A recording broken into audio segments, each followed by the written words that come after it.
अस्सलाम वालेकुम नाज़रीन, प्रोग्राम ओपिनियन में अली काजी में बलिकार आऊँ आया यासर अहमद मूंखे स्टूडियो में जॉइन कंदा सीनियर तज्ज़ियाकार Ali Qazi sahib. Welcome Ali sahib. Thank you Yasir. Ali sahib, कल्ह जेको सुप्रीम कोर्ट जो जेको आहे उहो पैरागॉन केस ते जेको वर्डिक्ट आयो उन ते नैब ते बि क्वेश्चन खयो वियो, उनजी अथॉरिटी ते बि क्वेश्चन खयो वियो, PMLN खे मौक़ो बि मिली वियो, अॼु प्रेस कॉन्फ्रेंस बि कई उन्हनि। सही, कल जेको जस्टिस मक़बूल बाक़र साहब जेको आहे उनजी अॻवाणी में जेको 2 रुकनी बेंच हुई, उन जेको ख्वाजा साद रफ़ीक वारनि जो ही केस हो, उन में जेको तफ़सीली फ़ैसिलो अगरि पढ़िजे त इंट्रस्टिंग तमामु मतिलबु हिकिड़ो ग़ैर मामूली फ़ैसिलो आहे, ग़ैर मामूली फ़ैसिलो आहे। तफ़सीली फ़ैसिलो पढ़ियो वञे उनमें खोड़ सारी ॻाल्हियूं आहिनि। नैब जी कारकर्दगी जो सवाल उथारियो अथनि त भई नैब जेको आहे उहो लीक जे हिकिड़े पासे जेको आहे उहो सॼी कार्रवाइयूं करे थी, गिरफ़्तारियूं करे थी, सभु कुझु करे थी, पर ॿिए पासे ते उन ध्यानु ई नथो वञे। माना लिखियो कोन अथनि त हुकूमत ऐं ग़ैर हुकूमत, लेकिन ज़ाहिर आहे डिवाइड जेका मुल्क में हूंदी आहे, लीक जेका निकितल हूंदी आहे सियासी, उहा अपोज़िशन ऐं हुकूमत जी धुर जे विच में हूंदी आहे।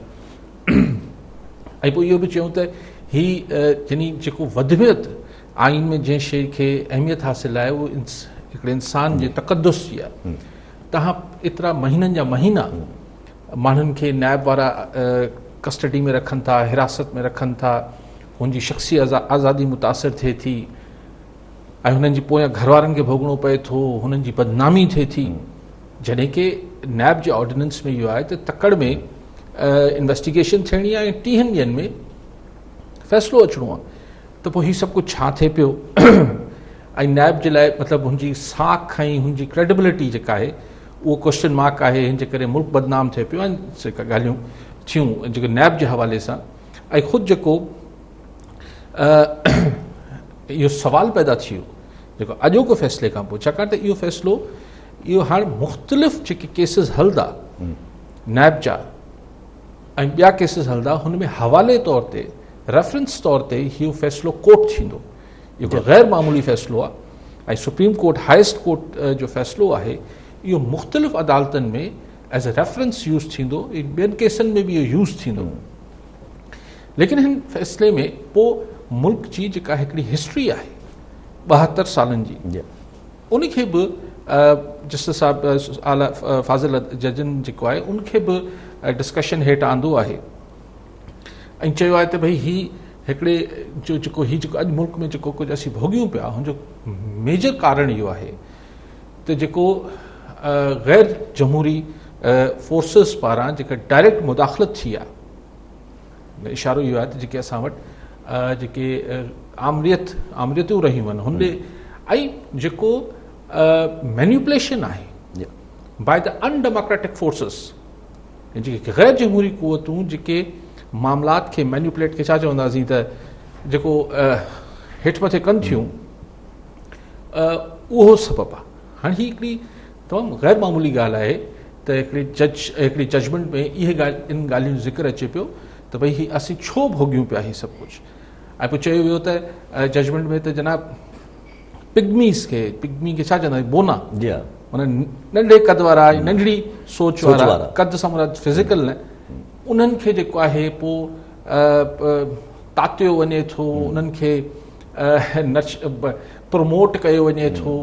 ऐं पोइ अहिड़ा माण्हू बि जिन्हनि जो क्रिमिनल बैकग्राउंड आहे, ॾोहारी बैकग्राउंड आहे, उन्हनि खे पोइ असांजे मथां अची हुकूमतनि में मुसलत कयो वञे थो, सिलेक्ट कयो वञे थो, पिग्मीस खे सिलेक्ट कयो वञे थो। हा, पोइ हुननि खे जेको आहे तातियो वञे थो, पोइ हुननि खे प्रमोट कयो वञे थो, पोइ हुननि खे असांजे मथां थापियो वञे थो। ऐं अहिड़ा माण्हू बि जिन्हनि जो माज़ी में ॾोहारी बैकग्राउंड आहे, उहो बि असां ते बतौर हुकुमरान थापिया वञे थो। सो यार फ़ैसिलो तमामु ग़ैर मामूली आहे। कल के कॉलर फ़ोन कयो, मुंहिंजो तफ़सीली पढ़ंदसि, वाकई में ग़ैर मामूली फ़ैसिलो ॾिनो आहे सुप्रीम कोर्ट जे फाज़िल जजनि। ऐं हिन खे जीअं मूं चयो त मुख़्तलिफ़ केसिस में हवाले तौरु यूज़ कयो वेंदो। पर हिकिड़ी ॻाल्हि इहा आहे हिन फ़ैसिले खां पोइ, हूअं त असां वटि खोड़ सारी शयूं जेके आहिनि चंद ॾींहंनि जी महिमान हुजनि थियूं, किथे वई GIT हाणे को ज़िक्र करे थो, अहिड़ा खोड़ मामला, किथे वई खंड कमीशन। असां वटि ही इशूज़ जेके आहिनि हिकिड़ा ॿिया अचनि था जेके पोइ इशूज़ खे वरी हेठि विझी छॾीनि था। त कुझु ॾींहंनि जा महिमान असां वटि इशू आहे, कुझु ॾींहंनि जो महिमान पहिरीं थींदो 5 डे मैच थोरा डिघा हलंदा, पोइ वरी 1 डे मैच थी विया, हाणे T20 थी विया आहिनि, बसि 2 टे ॾींहंनि में 5 ॾींहंनि में खाई पी ख़तमु, हुन ते को जो खड़तेल या जो फाइनल हू नथो निकिरे। सो ही बि ख़ुदा ख़बर केतिरो ॾींहुं हले थो ही किसो, पर ज़ाहिरी तरह हिन फ़ैसिले खां पोइ सुप्रीम कोर्ट जे या त नैब खे हिननि खे वाक़ई में ख़तमु करणु खपे या नैब खे के फज़ीलत जे दायरे में आणणु खपे। यानी जजमेंट में लिखियलु आहे त जेको ख्वाजा बरादरान जे ख़िलाफ़ चेयरमैन नैब केस ठाहिण जी मंज़ूरी ॾिनी आहे, उहो कहिड़े सबबनि जे करे ॾिनी आहे उहो ख़बर ई नामालूम सबब आहिनि। सो यानी नैब जी वजूद जेको आहे हिन सुप्रीम कोर्ट जे डिसीजन खां पोइ उहे बि तकरारी हो, पर हिन खां पोइ त हिकिड़ो उते क़ानूनी मोहर सभु थी वई त यार या त हिन नैब खे सुधारियो या फ़ारिग कयो। ठीकु आहे अली साहब। कॉलर असां सां गॾु अकील सुमरो मियां साहब मां। जी सुमरो साहब, छा चवणु चाहींदा, छा सवाल आहे? जी साईं, सवाल आहे हिन में अॻुवा जे वाक़िअनि जी तेज़ी सां वधण खे अवां कीअं ॾिसो था? ठीकु आहे। ॿियो बि कॉलर गुलाम रसूल कुंबर सांगड़ मां। जी कुंबर साहब, छा चवणु चाहींदा? सर, साईं जी जो अली काज़ी जो तफ़ो कोर्ट वारे फैसले तमामु बहितर पियो हले, मुंहिंजी ॾाढी ख़ुशी थी। ॿियो साईं जिन खे असांजो शिबली फराज़ जेको आहे अहमद फराज़ जो पुटु आहे, वज़ीर इत्तलात, हिकु आला घराणे जो फ़र्क़ु आहे। हुकूमत में अचण खां पोइ जो लहजो न जेको अख़लाक जेको आहे अलाए कीअं थी वियो आहे। हुकूमत में अची माण्हू एतिरे क़दुरु जी तकलीफ़ ॾींदा आहिनि जो एॾियूं ॻाल्हियूं कंदा आहिनि जिन सां तकलीफ़ पहुचे थी असांखे, इहो असांखे सुठो नथो लॻे। एॾो मौजूदु माण्हू थी करे वरी अहिड़ियूं ॻाल्हियूं करे जीअं प्रेस कॉन्फ्रेंस थी त जेके बि फ़ैसिला थियनि था इन करे मुखालिफ़ झट में चवंदा असांजे जेके इदारा आहिनि उन्हनि वटि उहे सबूत मिटिजो था वञनि। मिटाए सबूत केरु थो? हुकूमत में अवी पाण आहियो, सबूत मिटंदासीं। ठीकु आहे गुलाम रसूल साहब, ठीकु आहे। अकील सुमरो न ही छा पिया चवनि त शिबली फराज़ लाइ चवनि त मोतबर माण्हू आहे, अहमद फराज़ जो पुटु आहे, हाणे जेका लैंग्वेज इस्तेमालु थो करे या सही न आहे, मौज़ूब तमीज़ में हुकूमत में अचण खां पोइ फिरी था वञनि। अहमद फराज़ हिकिड़ो शाइर हो, हिकिड़ो दानिशर जो पुटु आहे। पुटु त ज़रूरी थोरी आहे त जेको पीउ हुजे या उहो औलाद हुजे या जेको पुटु हुजे उहो पीउ हुजे। इहो त कहिड़ी, इहो त को ॻाल्हि ई न आहे। तव्हां हुनखे हुन पस मंज़र में छो पिया ॾिसो? अहमद फराज़ त हिकिड़ो ॿी शइ हो, ही त सियासतदान आहे, PTI जो अॻवान आहे, हिनखे इहो ई ॻाल्हियूं करणु ज़ाहिर वज़ीर आहे, हुनखे छा करिणो आहे? ऐं उहो बि इंफॉर्मेशन मिनिस्टर आहे, हुनखे त सरकार जी हर ॻाल्हि खे जेको आहे उहो शानदार करे पेश करिणो आहे। हाणे किथे अहमद फराज़, किथे शिबली फराज़, अहमद फराज़ जो पुटु थी पियो त इहे सां कहिड़ो फ़र्क़ु पए थो? सो इन ते तव्हां छो अरहा पिया थियो सही? ऐं इन ते तव्हांखे दिलि में बि न करणु खपे। फराज़ तुझको ना ई मोहब्बतें करणी, फराज़ हिकिड़ी ॿी शइ हो। सभु ही अगरि जे नैब जी साख एॾी डैमेज थी वई आहे, छा सुप्रीम कोर्ट हिकिड़ो आला अदारो आहे, हुननि अगरि ॻाल्हि कई आहे त पोइ PMLN जी जेका इहा डिमांड आहे हाणे की भई नैब को या तो ख़त्म करे, वफ़ाक़ी सरकार डिसाइड करे नैब को ख़त्म करना है या क्या करना है, त माना जाइज़ आहे इहा डिमांड। नवाज़ लीग त चए थी ख़त्म कयो, या जो त ॻाल्हि आऊं पियो कयां, आऊं त चाहियां थो त हू त नवाज़ लीग वारा त चवनि था त बिस्मिल्लाह कयो, ख़त्म कयो, पर सवाल इहो आहे त अगरि ख़त्म कयो त पोइ छा? पोइ हुन में ख़्वाजा साद रफ़ीक जो चवणु आहे त हू पार्लियामेंट जेको आहे कोई नओं कानून ठाहे वठो, लेकिन पोइ नओं कानून ऐं नओं इदारो बि छा हींअर जेके नैब खे इस्तेमालु कनि थियूं हुकूमत या जेके बि कुवतूं, त पोइ उहो नए इदारे खे न करे सघंदियूं छा? सी अकाउंट हिकिड़ी जॾहिं बि तव्हां को ख़ासि इदारो खे ख़ासि कम लाइ ठहे थो न, अॼु ताईं हुन को कारकर्दगी उहो ईअं ई हूंदो आहे। ठीकु आहे साहब। कॉलर असां गॾु हाकिम मलाणो कराची मां। जी हकीम साहब, छा चवणु चाहींदा? मंगवाणो कराची मां। जी जी हाकिम जी। काई साहब खे बि सलाम, तव्हांखे बि सलाम हुजे। वालेकुम सलाम। अच्छा साईं, मां हिकिड़ो सम्झो सजेशन ठाहे को शइ काई साहब जे साम्हूं रखंदुमि ताकि साहब हिन में वधीक रोशनी मिलंदो। जी। त के इलेक्ट्रिक खे प्राइवेटाइज़ कयो वियो, असांजो जेको थियो सेटअप, त ईअं नथो थी सघे के इलेक्ट्रिक खे बि लाइसेंस ॾिना वञनि, ॿियनि कंपनियुनि खे बि, मोबाइल कंपनियुनि खे आहिनि, उहे ऑपरेट कनि थियूं, पोइ यूज़र जी पंहिंजी जेका आहे मंशा हुजे त उहो कंहिं कनेक्शन वठे, ईअं के इलेक्ट्रिक जी मोनोपोली बि ख़तमु थींदी ऐं जेको पब्लिक खे सर्विस मिलंदी उहा थोरी सुठी थींदी, कॉम्पिटेटिव हिकिड़ो हुजे अपॉर्चुनिटी पंहिंजो जेके प्रोवाइड कनि था इलेक्ट्रिसिटी उन्हनि खे। ठीकु आहे, महिरबानी मंगवाण साहब। मंगवाण साहब, ऐं शुरू खां हिन ख़्याल जो आहे, ऐं हाणे त सभु कोई हिन ख़्याल जो आहे त जीअं ॿिया टेल्को कंपनीज़ आहिनि, जेके मोबाइल कंपनी जो तव्हां हवालो पिया ॾियो, ईअं ई बिल्कुलु सॼी हिकटी जेका के इलेक्ट्रिक जी आहे उहा ख़तमु थियणु खपे ऐं पोइ जेको सारिफ़ आहे बिजली जो कराची में उनजी मर्ज़ी आहे त उहो के इलेक्ट्रिक खां वठे बी इलेक्ट्रिक खां वठे या सी इलेक्ट्रिक खां वठे सो बिल्कुलु इहो थियणु खपे ऐं इतफ़ाक़ थो कयां पर हाणे हिन में जंहिंजा मुफ़ादात आहिनि उहो ॾिसूं कॾहिं थियणु ॾियनि था इहो अली साहब ही अगर जजमेंट ते ही वापस अचूं अगर जे इहा वर्डिक्ट ते ही वापस अचूं तो वर्डिक्ट जेका अगर नैब जे चार्जशीट ही समझे हिकिड़े क़िस्म जी नैब जे ख़िलाफ़ चार्जशीट आहे तो चार्जशीट भी थी वही साख भी डैमेज थी वही तो हाँ मूंखे इहा ॻाल्हि थोरो मुश्किल थी थिए ज़हन में सम्झ में अचे त अगर जे नैब के हटायो वञे तो इमरान ख़ान साहब जो जेको अकाउंटेबिलिटी जो फीथो आहे इहो कीअं हलंदो पोइ हा ॻाल्हि आई ॾिसो अकाउंटेबिलिटी जो फीथो त पंहिंजी जाइ ते आहे पर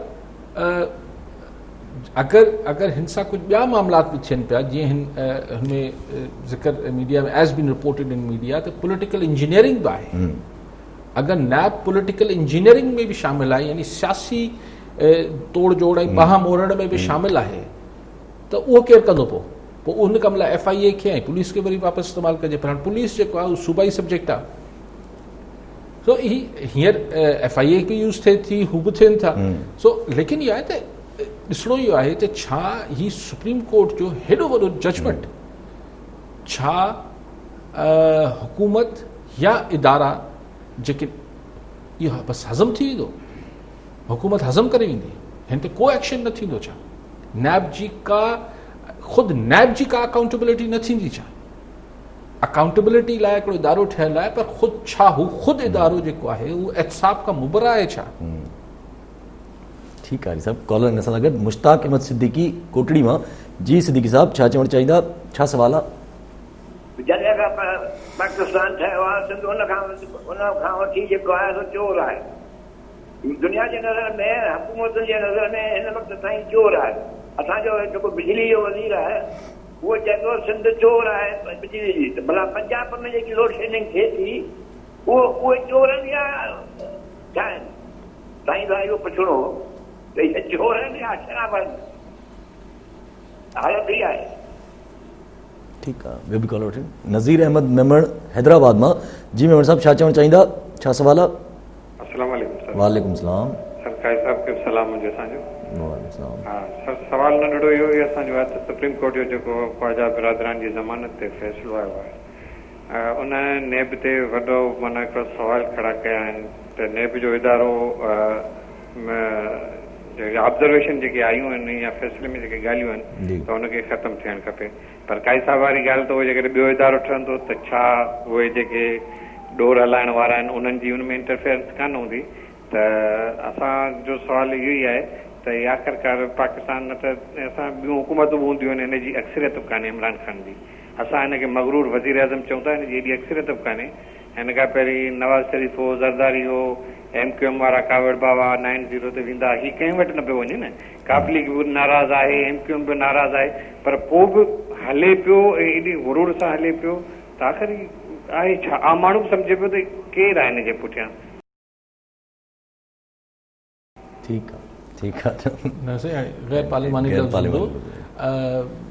रायो ॾियणु सही आहे लेकिन लफ़्ज़नि जी चूंड सही रखिजे मेमण साहब माज़रत सां ही जेका ॻाल्हि आहे त भई अकाउंटेबिलिटी ही ॾिसो अकाउंटेबिलिटी छा जी रिश्वत जी बदनवानी जी पब्लिक मनी जे चोरी जी जेको थींदो रहियो आहे असां वटि 72 सालनि खां उहो ग़लति त कोन्हे केरु चए मिसाल ही नैब छापी करे हुन ते पोइ था उहो त पाण ॻाल्हायूं पिया ऐं ॻाल्हाईंदा रहंदासीं पर छा असांजे मुल्क में करप्शन न आहे करप्शन न थींदी रही आहे या अॼु न पई थिए लुट मार जी हद ताईं करप्शन आहे ऐं पर उहा ॻाल्हि हुई त हिकिड़ी शइ जो हिकिड़ो राय मां जुड़ंदो वियो कंहिं ज़माने में करप्शन जेको आहे उहो सियासी एजेंडा ते या हुकूमती एजेंडा ते हूंदो ई कोन मस वञी छाकाणि त एतिरी वधी हुई करप्शन मुल्क में जो मस वञी पोइ किथे को फ़ैसिलो थियो त न भई कुझु थियणु खपे ऐं पोइ कुझु ॻाल्हि थी लेकिन ॻाल्हि इहा आहे त पोइ जेका नैब जी यानी हुन करप्शन जी ख़ात्मे जा तरीक़ा इस्तेमालु थिया उहे एॾा भोंडा हुआ एॾा ग़लति हुआ जो सम्झ में न आयो त वॾो ग़लति छा आहे करप्शन करणु या ही करप्शन खे रोकण जो अंदाज़ ग़लति आहे ॿिन्ही में ग़लति वॾो ग़लति कहिड़ो आहे? ग़लति त ज़ाहिर करप्शन में आहे न। मेमण साहब हुजे, केरु बि हुजे, आउं हुजां, तव्हां हुजो, सभु चवंदासीं हा भई करप्शन ख़तमु थियणु खपे, पर करप्शन ख़तमु करण जो अंदाज़ उहो बि त फज़ीलत भरियो हुजे न। ॾिसो कंहिंखे बि तव्हां हुन जजमेंट में लिखियलु आहे त भई कंहिं माण्हू खे जेसि उहो जेको आहे बेसिक कानून जो रू आहे त हर उहो माण्हू जेसि ताईं हुन ते ॾोह साबित नथो थिए उहो मासूम आहे, उहो गिल्टी न आहे until he is proven guilty। हिते 15 महीना साल हाणे ख़ुर्शीद शाह जेको आहे भई कंहिं छा कयो आहे कंहिं न कयो आहे, लेकिन ख़ुर्शीद शाह मुंहिंजे ख़्याल हाणे साल त थियण ते अची वियो, उहो हिरासत में आहे। ही ख्वाजा बरादरान 15 महीननि खां जेल में हुआ। ही मीर शकील रहमान जियो जो जेको मालिक आहे, अॼु मुंहिंजे ख़्याल 5 महीनो थी वियो अथसि, 4 या 5 महीनो उहो पियो आहे। नैब ते तकड़ा फ़ैसिला करणा हा, तकड़ी जांच थियणी, माना हाणे ख्वाजा बरादरान खे हिन फ़ैसिले खां पोइ उन्हनि जा 15 महीना जेके ज़िंदगी जा ॿिन्ही भाइरनि जा हुनखे केरु मोटाए ॾींदो? मीर शकील रहमान मुंहिंजे ख़्याल में 60-65 सालनि जी उमिरि जो हिकिड़ो बुज़ुर्ग माण्हू आहे, उनखे ही 5 महीननि जी जेका अज़ियत आहे उहो केरु मोटाए ॾींदो? सो चवण जो मक़सदु आहे त करप्शन ख़तमु थियणु खपे, पर हुनजे ख़ात्मे जो अंदाज़ बि त सही हुजे न। हीअ असांखे शौक़ु थींदो आहे हुते सऊदी अरब में हीअं थी वियो, फलाणे में होटल में ॿधी ऐं ऊंधो करे हुन पैसा कढी वरितासीं, असां वटि नथा निकिरनि सही। अजीब ॻाल्हियूं आहिनि। ऐं ईअं न आहे त ख़ात्मो नथो थी सघे करप्शन जो, ईअं न आहे त हिननि खां मतिलबु ही, लेकिन हुन लाइ जेतिरी महिनत ऐं जेतिरो ईमानदारी सां कमु थियणु खपे। असां वटि जॾहिं ख़बर आहे त बाबा ही यासिर त मुबरा आहे, हिन में त हथु न विझिबो, रुगो अली काज़ी सां ॻाल्हाइणो आहे, त पोइ सॼो जेको अमल आहे उहो मशकूक थी वियो। ठीकु आहे साहब, कॉलर न सां गॾु परवेज़ अली मेड़ मां। जी परवेज़ साहब, छा चवणु चाहींदा, छा सवाल आहे? अली काज़ी साहब खां सुवाल असांखे बि वात जीअं कराची में कोरोना जे हवाले सां सहूलियतूं मौजूदु, अंदरूनी सिंध में ईअं सहूलियतूं छो न आहिनि? उन हवाले सां साढी साल कुझु उन जे बारे में ॻाल्हायो। अंदरूनी सिंध में का बि सहूलियत कोन्हे, अस्पतालुनि में न का अहिड़ो रूम वग़ैरह रखियो वियो आहे, न का टीचा मौजूदु। कराची जे हवाले सां जीअं केतिरी सहूलियतूं मौजूदु अस्पतालुनि लाइ, अंदरूनी सिंध में ईअं छो न आहे? ठीकु आहे परवेज़ साहब। ही किथे सहूलियतूं आहिनि किथे न आहिनि? हॉस्पिटल जूं या हेल्थ जी फैसिलिटीज़ जेका PTI सरकार PTI जेके मेंबर हुया पंहिंजा उहो सिंध जा, उन्हनि बि तनक़ीद कई आहे हिन ॻाल्हि ते। ही बि उहो ई चवणु चाहिनि पिया त कराची जे हिसाब सां त कोरोना जे बारे में तव्हां वॾी कयो था शयूं हे हो वग़ैरह, या हेल्थ वाइज़ सिंध में इंटीरियर माना सिंध थो चवां पंहिंजो हैदराबाद या लाड़काणो त इन तरफ़ किथे जो आहे न का अहिड़ी का ॻाल्हि छो न? पर कराची में किथे आहिनि? कराची में किथे सवाल साईं परवेज़ साहब, मेहर में बि त आहिनि ई कोन, पर कराची में बि हिकिड़ी 2 सरकार प्राइवेट अस्पतालनि खे छॾियो, ऐं NICVT त भई दिलि जो जेके मर्ज़ हुजे त उहो हुते वञे न, बाक़ी किथे वञनि? सिविल अस्पताल जो छा हाल आहे, जिना अस्पताल जी छा सूरत हाल आहे, जेके तव्हांजी डिस्ट्रिक्ट हॉस्पिटल्स जी छा हाल आहे? बाक़ी साईं सही थो चए। पोइ जीअं कराची खां अञा तव्हां हेठि ॾे वेंदो, सोराबगो टिपंदा वेंदो, ऐं अञा हालतूं ख़राबु तव्हांखे नज़र ईंदियूं। ऐं मेहड़ में ज़ाहिरा, दादू में, लाड़काणे में यार हद आहे। ऐं ज़ुल्म इहो आहे त हिननि शहरनि में हैदराबाद, कराची खां वेंदे कश्मीर ताईं सरकारी अस्पतालनि जो हाल पूरो लॻो पियो आहे। ऐं प्राइवेट जेके डॉक्टर्स प्रैक्टिस थियनि पिया, प्राइवेट हॉस्पिटल्स आहिनि, उन्हनि ते को चेक एंड बैलेंस कोन्हे। कंहिंखे जीअं वणे करे छॾींदो, दुनिया में प्राइवेट हॉस्पिटल ऐं डॉक्टरनि खे बि डपु हूंदो आहे त हीउ सू करे छॾींदो, केस करे छॾींदो। असां वटि इहो डपु त आहे कोन। पोइ छा थिए थो?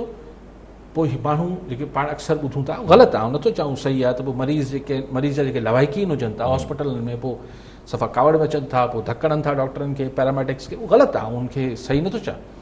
छाकाणि त का रेमेडी सम्झ नथी अचे त हिकिड़े माण्हू जो मरीज़ जेको आहे अस्पताल में बांह टुटण जे करे दाख़िल थियो ऐं चेस्ट इंफेक्शन में मरी वियो।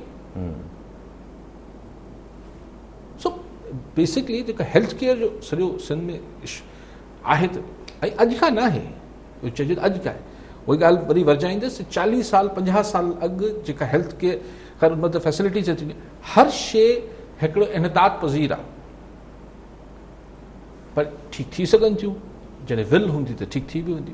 ठीकु आहे अली साहब सियासी माहौल में थोरी गर्मा गर्मी थी आहे। अॼु पीपल्स पार्टी जेका आहे उहा लाहौर में मुलाक़ात कई, पंहिंजे वर्कर सां गॾु बिलावल साहब जेको आहे मुलाक़ात कई आहे, उनमें बसि थोरी खदशात ज़ाहिर कया विया आहिनि त नून लीग जेका आहे उहा पंहिंजो पूरो नथी ॾिए ऑपोज़िशन खे गॾु करण में, या नून लीग ते हिन वक़्त ताईं बि शक आहे, माज़ी में बि नून लीग जेको आहे उहो धोखो ॾेई चुकी आहे, अहिड़ियूं ॻाल्हियूं आयूं आहिनि वापसि। अच्छा, हाणे इहे ख़बरूं ज़ाहिर मीडिया में लीक कयूं हिननि जूं।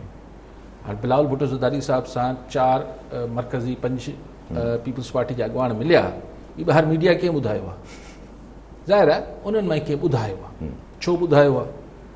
उहा ई ॻाल्हि, छाकाणि त कल्ह त अञा नवाज़ लीग वारा एहसन इक़बाल ऐं हीअ सभु साद रफ़ीक वारा आया हुआ ऐं पीपल्स पार्टी वटि, ऐं हुन सां ॻाल्हियूं करे विया आहिनि, कमेटी ठही वई आहे पर इन करे कई वई आहे जो महसूसु पीपल्स पार्टी खे कल्ह बि मुलाक़ातनि में थियो हूंदो त हीउ थोरो ईंघाइनि पिया अञा, छाकाणि कल्ह मूं बि चयो पियो त अञा चवनि था ईद खां पोइ APC थींदी। हाणे पोइ त 6 महीननि खां पोइ बि थी सघे थी, 8 महीननि खां पोइ थी सघे थी, हफ़्ते खां पोइ बि थी सघे थी, तारीख़ तय करण में कहिड़ो मसइलो। पोइ चवंदा ॿियनि अॻवाननि सां ॻाल्हाए वठूं, ठीकु आहे, ॾिसी वठूं था त हीउ प्रेशर डेवलप पई करे पीपल्स पार्टी नवाज़ लीग ते, त पंहिंजे मुंहुं सेटिंग न कयो भाई, इधर आओ, अगरि थिए कुझु त सभिनी जो भलो थिए, पंहिंजे मुंहुं वञी सेटिंग कीअं पिया कयो। नवाज़ लीग खे आसरो आहे, हुननि जो सियासी तजियो आहे, को हुननि वटि ॼाण आहे, ख़ुदा ख़बर, पर शहबाज़ शरीफ़ कम खे होलो रखणु चाहे थो, हू डायरेक्ट हेड ऑन न पियो वञणु चाहे। हुनखे शायदि छाकाणि शहबाज़ शरीफ़ जी असांजे सघारे हल्कनि सां बि जेतिरी केमिस्ट्री ऐं इक्वेशन रही आहे माज़ी में, उहो तमामु डिघी आहे। त शायदि शहबाज़ शरीफ़ साहब जो भले ॼाण न बि हुजे, सिग्नल न बि हुजे, पर हुनजी अंडरस्टैंडिंग हुजे त हीउ जेको कुझु थिए पियो हिन हुकूमत में, हीउ अगरि हिननि खे थोरो छॾिजे 2-4 महीना त असां सां पाणे राब्तो थी वेंदो, ऐं शायदि अहिड़ो को अणसिधी तरह शहबाज़ शरीफ़ खे मैसेज बि हुजे। पर अगरि जहिड़े में ॻाल्हि हली वई त हुनजो त को अंत ई कोन्हे। ॾिसो न, हीउ सभु कुझु जेको थिए पियो, अॼु सुप्रीम कोर्ट जो डिसीशन अची वियो। ठीकु आहे, असांजी हुकूमतनि जो माज़ी में बि हाज़मो ॾाढो मज़बूत हुजे थियो। हीउ 87 सुफ़ा जेके जजमेंट जा 87 सुफ़ा आहिनि जस्टिस मक़बूल बाकर साहब जा, थी सघे थो त खाई पी हज़म करे वञनि, पर हीअ हज़म थियण जहिड़ी मतिलबु अहिड़ी खोड़ शयूं जेके आहिनि गॾिजी तौर ते हुकूमती हाज़मी खे ख़राबु करे सघनि थियूं न, केतिरी शयूं हज़म कनि। सो इन में शायदि नवाज़ लीग थोरो हिन में थोरो लवाए पई त सिधे टकराव में अचण खां, पर शायदि बिलावल भुट्टो साहब हू अॼु ज़रियनि वटां जेको मीडिया में हले पई ख़बरूं हिन अॼोकी पीपल्स पार्टी इजलास में, त बिलावल साहब खे हेठां पीपल्स पार्टी जे अॻवाननि चयो त जेको माण्हू APC जी तारीख़ तय करण लाइ तयारु कोन्हे, उहो तहरीक कहिड़ी हलाईंदो। अञा APC जी तारीख़ तय करण लाइ कमेटियूं बि ठहनि, चल अरे भाई 4 माण्हुनि खे फ़ोन करिणो आहे, मौलाना फज़ल रहमान खे, NPRN खे, मुंहिंजे हुननि सां राब्तो थी वियो हूंदो, करिणो छा आहे, लेकिन हिन लाइ मशावरत थींदी न। सो जेका पार्टी अञा ऑल पार्टीज़ कॉन्फ्रेंस कराइण लाइ उहा अलॻि कमेटी ठाही, उन लाइ अलॻि कमेटी ठही आहे, त उहा अञा तारीख़ तय कंदी ऐं मुदो तय कंदी त करिणो छा आहे, ऐं पोइ अञा हू थिए त उहो ई अॼु चयूं त भई जेका नवाज़ लीग अगरि APC ते राज़ी न पई थिए त तहरीक हलाइण ते किथां राज़ी थी। वली साहब, हीअ ॻाल्हियूं जेके अगरि जे रिलक्टेंट आहे नवाज़ शरीफ़ या नवाज़ लीग जेका पार्टी आहे, त छा जेका इहा यूनाइटेड मुस्लिम लीग जी ॻाल्हि हले थी बोला, इहा बि इन ई ज़िमरे में? एक्चुअली जेका गॾियल मुस्लिम लीग जो तस्वर आहे त भाई अगरि तव्हांखे मतिलबु सघारे हल्कनि खे आहे, एस्टैब्लिशमेंट खे, त अगरि तव्हांखे को किंग्स पार्टी खपे त भला इमरान ख़ान आख़िरी चॉइस छो आहे? भला असीं तव्हांखे कुझु, अगरि असांखे सिर्फ़ु तव्हांखे नून लीग सां चिड़ आहे, लफ़्ज़ नवाज़ या नून सां चिड़ आहे, भला को अहिड़ी का मुस्लिम लीग ठाहियूं था जंहिंजो नालो बि कुझु ॿियो मुस्लिम लीग हुजे, पाकिस्तान मुस्लिम लीग या कुझु बि गॾियल मुस्लिम लीग। गॾियल मुस्लिम लीग त शायदि मुशर्रफ साहब वारी जो आहे, ऑल पाकिस्तान, हा, पर ऑल पाकिस्तान आहे न, भई यूनाइटेड मुस्लिम लीग UML, हा, ऐं उन में भला ठीकु आहे नवाज़ शरीफ़ साहब खे क़ाइद वाइद ठाहे छॾिजे, चौधरी परवेज़ इलाही की चौधरी शुजात त हाणे बुज़ुर्ग थी विया आहिनि, सिहत एक्टिव पॉलिटिक्स जी इजाज़त न ॾींदी। परवेज़ इलाही साहिब चए थो त अहिड़ो अनवणंदड़ न आहे न, ईअं को अहिड़ा चेहरा बि गॾु थियनि, पोइ हुन में नून लीग बि हुजे, त भला पोइ शहबाज शरीफ़ खे प्राइम मिनिस्टर करे वठो। हू पोइ मुस्लिम लीग नून जो नुमाइंदो न हूंदो, हू हूंदो यूनाइटेड मुस्लिम लीग जो नुमाइंदो। ऐं अगरि यूनाइटेड मुस्लिम लीग थी वञे थी त पोइ असेंबली जे अंदरि बि क्यू लीग वारा पोइ नून लीग जी हिमायत, छाकाणि त हिकिड़ी पार्टी थी वेंदी। ठीकु आहे, थ्योरी आहे, ज़रूरी न आहे थी वञे, पर थ्योरी आहे। ठीकु आहे साहब। कॉलर असां सां गॾु जावेद ज़रदारी बुशहरी खान मां। जी जावेद साहब, छा चवणु चाहींदा, छा सवाल आहे? मुंहिंजो अधिकारी साहिब सवाल आहे त हुकूमत खे टे सियासी तब्दीलियूं कयूं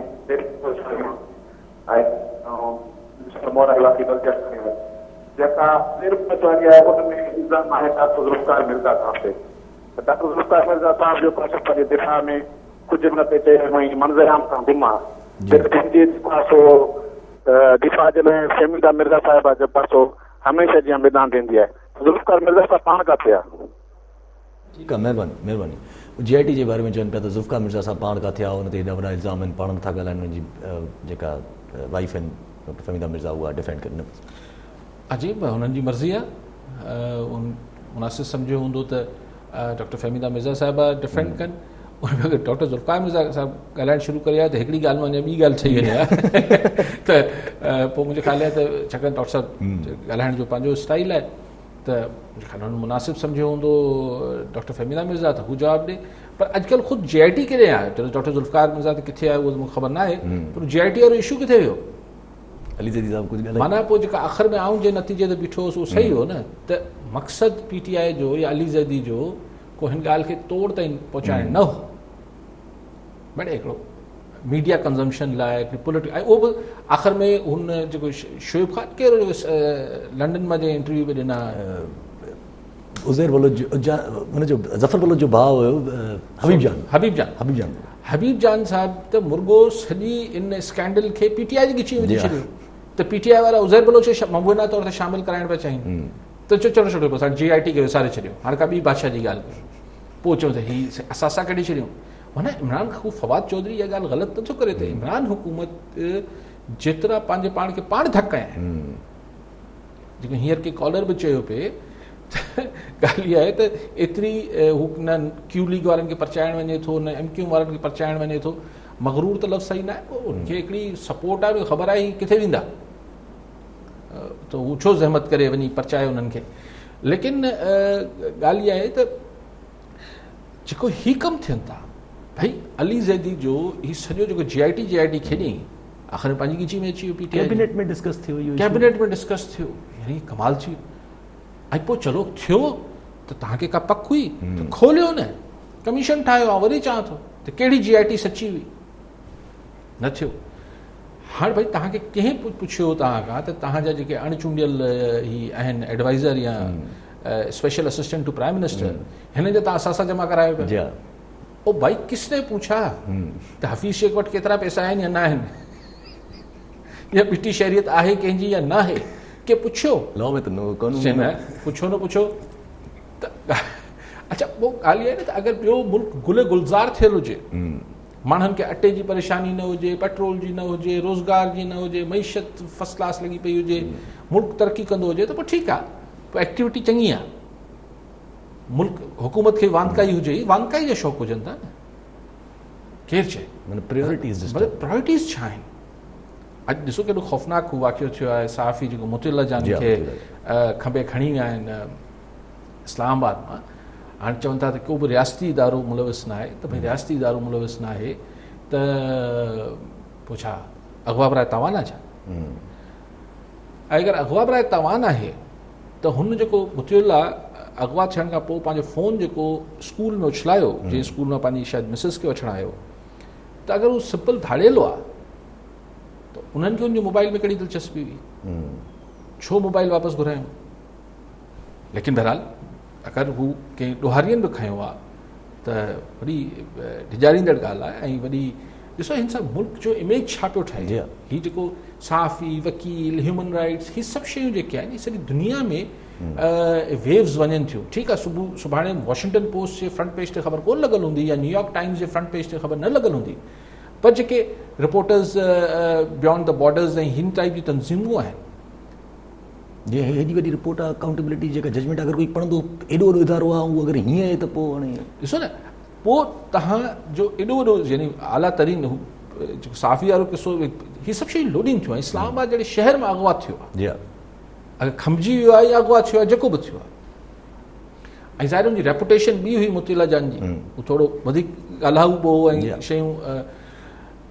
हाणे हिकिड़े पासे तव्हांजो हिकिड़ी आला अदली आहे, तव्हांजी अकाउंटेबिलिटी सिस्टम खे जेको वाहिद तव्हांजो प्राइम इदारो आहे, प्राइम एजेंसी आहे नैब, उनखे ज़रे घटि फारिग करे छॾियो सुप्रीम कोर्ट। सिर्फ़ु इहो न लिखियो त बंदि करे छॾियो, बाक़ी त फारिग करे छॾियो।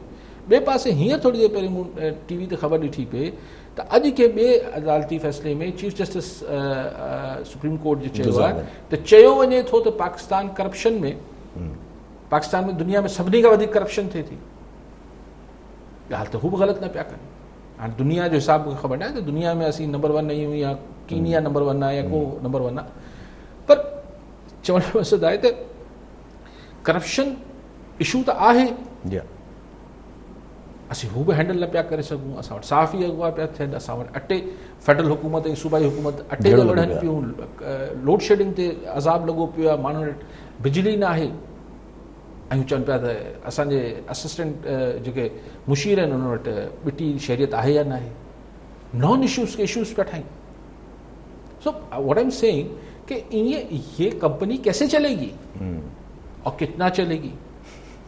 पीटीवी में जेको अली साहब इन सही सम्झो, पीटीवी में जेको 100 रुपयो कयो वरी अॾु बिल्कुलु सही ॻाल्हि आहे भाई। तव्हां ईअं बसि ॿारहं करे फ़ैसिलो करे वरितो त पीटीवी खे 35 रुपए मां डायरेक्ट 65 रुपया जेको आहे बिजली जे बिल में आहे, त हू बि ज़ोरी जी हिकिड़ो उगाड़ी आहे न, जेको तव्हां भई पीटीवी खे ॾिसे न ॾिसे 100 रुपयो महीनो भरणो आहे। तव्हां या असीं हर महीने भरियूं था 100 रुपयो बिजली जे बिल में, न त बिजली कटिजी वेंदी। 35 रुपया तव्हां 100 रुपयो करे छॾियो। दुनिया में गोड़ थियो, मुल्क में गोड़ थियो, अॼु कैबिनेट चयो अच्छा वापसि था वठी छॾियूं। ओ अच्छा न वधाइणो हुजे, वापसि था वठी छॾियूं। नॉन सीरियस शयूं आहिनि। ठीकु आहे अली साहब, कॉलर सां गॾु ज़ुल्फ़कार खाकी हैदराबाद मां। जी खाकी साहब, छा चवणु चाहींदा, छा सवाल आहे? साईं बिस्मिल्लाहिर्रहमानिर्रहीम, अस्सलाम वालेकुम। वालेकुम सलाम। अॼु टीवी ते जेके ख़बरूं हलनि पियूं उन में पीपल्स पार्टी जेका आहे सा पंजाब में पीटीआई खे तनक़ीद जो निशानो बनायो आहे, ख़ासि करे हेल्थ जे शोबे में। ऐं हेॾा सिंध में वरी पीटीआई वारनि जेको आहे उन्हनि बि हेल्थ जे शोबे में ई पीपल्स पार्टी खे हदफ़ जो निशानो बनायो आहे। त सवाल इहो आहे त ही ॿई धिरियूं छा अॻिते हली को वॾो सियासी तहरीक मुल्क में आणण वारियूं आहिनि, या ही ॻाल्हियूं रुगो इल्ज़ाम तराशी ताईं थींदियूं, आवाम खे को फ़ाइदो कोन थींदो। ठीकु आहे खाकी साहब। खाकी साहब, मूंखे ख़बर न आहे त हीअ किथे वञी ॻाल्हि अंत कंदी, पर एतिरो जेको अगरि त असां वटि ॿियूं सभु शयूं माण्हू सुख में हुजनि न, ऐं मुल्क जो जेके फॉरेन रिज़र्व्स आहिनि उहे बि ठीकु हुजनि, आहे सभु कुझु ईअं गुल गुलज़ार लॻो पियो हुजे, पोइ त ठीकु आहे, हिक ॿिए खे जेको वणे कंदा रहनि। पर ईअं हिकिड़े पासे असांजी आला अदलिया चए पई त असांजे मुल्क में दुनिया में शायदि नंबर 1 करप्शन थिए पई, ॿिए पासे चवनि पिया त करप्शन जी जांच कंदड़ इदारो जेको आहे हू पॉलिटिकल इंजीनियरिंग में तस्वुरु कयो वञे थो। एनडीएमए खे बि चैलेंज करे, अच्छा अॼु एनडीएमए खे बि चैलेंज करे, हिकिड़ो इदारो अॼु हा उहो अॼु थियो त सुप्रीम कोर्ट चयो त भई एनडीए में बंदि छो न करे छॾियूं। ॻाल्हि त सोचण जी आहे उहे सो इहो आला अदलिया करे सघे थी।